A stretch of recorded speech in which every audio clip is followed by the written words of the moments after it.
Hello' everyone, welcome back to my another blog. আজি হৈছে বুধবাৰ আৰু এতিয়া বাজি গৈছে আবেলি 4টা। এয়া যোৱাকালি ৰাতি বৰষুণ দিছিল যে ঠাণ্ডাতে বনাব একো মন যোৱা নাই।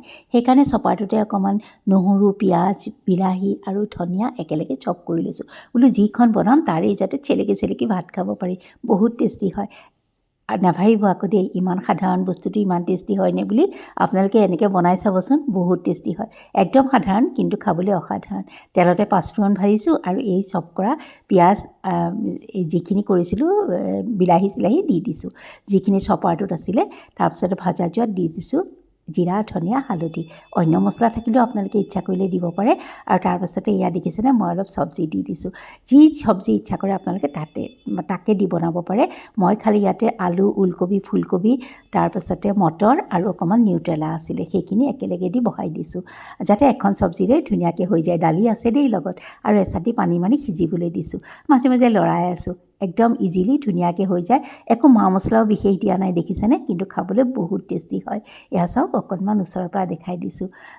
দেখি চাগে গম পাইছেই, বহুত টেষ্টি হ'ব। আৰু তাৰপাছতে এইফালে টাৱাখনত লৈছোঁ অকণমান গোটা জিৰা, ধনিয়া আৰু চফ আৰু অকণমান পাঁচফোৰণ, আৰু দি দিছোঁ অকণমান সেইখিনি ভজা যোৱাত সৰিয়হ। এই মছলাখিনি ভাজি লওঁ ব'লক। অকণমান আমলখি আছে, সেইখিনিও ভৰাই থৈ লওঁ। ৰিকে আনিছিলে, বৰ বেছি নহয়, কিন্তু আইতাকে শুকুৱাই মেলি মোক দিছে, বোলে এইখিনি ভৰাই থবি। আৰু এয়া চাওক, মোৰ ভাজিখনো হৈ গ'ল। মছলা ভাজো মানে এইখনো মোৰ হৈ গ'ল। আৰু এইখন ভালকৈ নমাই থৈ লৈছোঁ। ঠাণ্ডাত বনাবলৈ একো মন নাযায় জানেনে, সেইকাৰণে। আৰু যিহেতু নিৰামিষ খাম, বোলো এনেকৈয়ে কৰি লওঁ।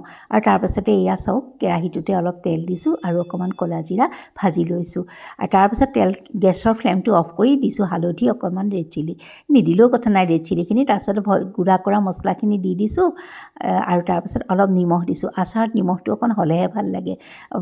মানে যিখিনি আমলখি আছিল সেইখিনি শুকুৱাওঁতেও নিমখ হালধি দিয়াই হৈছিল, তথাপিতো অকণমান আৰু নিমখ দিছোঁ। আৰু লৰাই বগৰাই নেমু চেপি দিছোঁ। আপোনালোকে ইচ্ছা কৰিলে ভিনেগাৰো দিব পাৰে। মই নেমু দিলে ভালেই পাওঁ, আৰু আচাৰখিনিও কম নেমুতে হৈ যায়, গতিকে এনেকৈ নেমুৱেই দি দিছোঁ। ভিনেগাৰ নাছিলোঁ অৱশ্যে। তাৰপাছত এয়া ঠাণ্ডা হোৱাত বটল এটাত ভৰাই থৈ দিছোঁ। আৰু আজিৰ দিনটোলৈ ব'লক, আজি একো ৰেচিপিয়ে মই শ্বেয়াৰ কৰা নাই আপোনালোকৰ লগত, অকল এইটোৰ বাদে। কাৰণ কিয় জানেনে, আজি আমাৰ পানীৰ টেংকিৰ কাম কৰিছে, গতিকে বহুত দিগদাৰী হৈছে। মই বোলো সৰু এটা ৰেচিপিকে শ্বেয়াৰ কৰোঁ, কিন্তু বহুত টেষ্টি হয়। এয়া দেখিছে নহয়, কণী 4টা তেলতে ভাজি উঠাই থৈ লৈছোঁ। আৰু কেৰাহীটোত দিছোঁ অলপ বাটাৰ, আৰু দি দিছোঁ অকণমান নহৰু। ইচ্ছা কৰিলে আপোনালোকে গাৰ্লিক বাটাৰো দি ল'ব পাৰে। মোৰ নাই যিহেতু বাটাৰতে নহৰু ভাজিছোঁ। অকণমান তাতে ৰিফাইনো আছে দেই, অকল বাটাৰেই নহয়, এইখিনি অকণ ৰিফাইনো দিছোঁ। আৰু তাৰপাছতে এইখিনি লৰাই বগৰাই পিঁয়াজ, কেপচিকাম, বিলাহী সৰু সৰুকৈ কাটি থৈছিলোঁ, সেইখিনি দি দিছোঁ। আৰু ব'লকচোন, এয়া অকণমান ভাজি লওঁ। তাৰপাছতে কেনেকৈনো মই আজি ভুৰ্জিটো বনাওঁ অকণমান দেখাই দিওঁ। বহুত টেষ্টি হয়, আপোনালোকে ট্ৰাই কৰিব পাৰে। অকণমান নিমখ দি দিছোঁ, নিমখৰ পৰিমাণটো অকণ কমাই দিছোঁ, কাৰণ ইয়াত আকৌ চচো যাব যিহেতু, সেইকাৰণে। আৰু তাৰপাছতে ইয়াখিনি ভজা যোৱাত দি দিছোঁ অকণমান হালধি, জিৰা, ধনিয়া। ইচ্ছা কৰিলে অন্যান্য বেলেগ ধৰণৰ মছলাও আপোনালোকে দিব পাৰে, অৰিগেনো থাকিলেও দিব পাৰে। মোৰ নাই যিহেতু দিয়া নাইকিয়া। আৰু হট এণ্ড চুইট যিটো চচ, কেটচাপ দিয়া নাই, সেইটো দিছোঁ। আপোনালোকে ইচ্ছা কৰিলে কেটচাপো দিব পাৰে। আৰু দিছোঁ চয়া চচ, এইটো আকৌ দিবই দেই, তেতিয়াহে বেছি টেষ্টি হয়।